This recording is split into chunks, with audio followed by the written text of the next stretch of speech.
my nomination for one of the best episode 1s in the history of Doctor Who serials, especially these 6-parters which people claim can drag.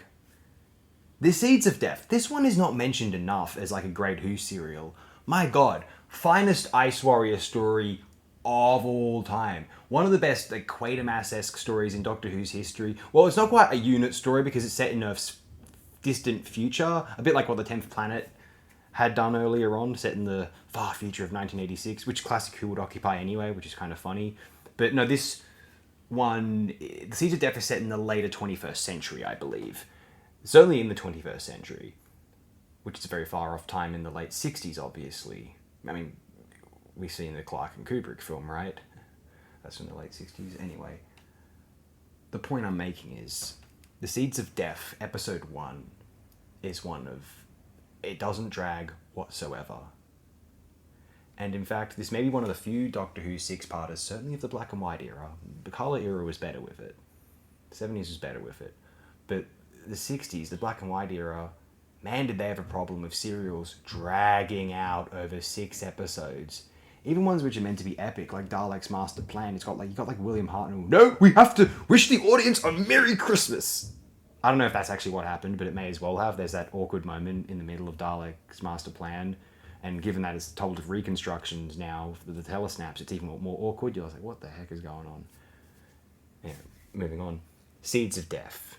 No, not the Seeds of Doom. That may be a better serial, and maybe people are like, oh, Seeds of Death. That's not as good as Seeds of Doom, so who cares? Well, Seeds of Death is still pretty fucking brilliant. The direction is superlative. The acting is way better than it has any right to be for one of these genre thriller sci-fi escapades.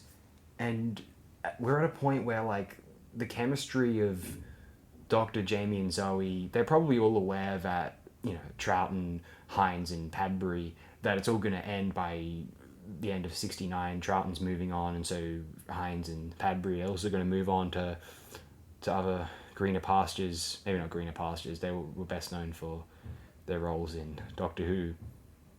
And like Troughton's best known otherwise, appearing in films like Scars of Dracula and The Omen. I mean, The Omen was a big movie, but you know, Scars of Dracula. I mean, we appreciate his role in Scars of Dracula, but he might... That might be the weakest of the Hammer Dracula cycle. I was shared this comment. I have a video on Scars of Dracula. It's my second most viewed video, and so you have a decent number of comments there as well. One of the commenters in that video shared a story wherein Patrick Troughton, he has an image in his downstairs bathroom, a big photo, according to Christopher Lee, of the scene wherein Christopher Lee's Dracula brandishes him with a hot iron. Patrick Troughton had a big photo of that in his downstairs bathroom for people to look at as they were doing their business. Isn't that just marvelous? Seeds of Death. In this 3.5 minute, maybe a bit more actually, sped up rendition, you can already tell like this is a well-directed serial from one Michael Ferguson, although more importantly, it has a very powerful script and is very well performed.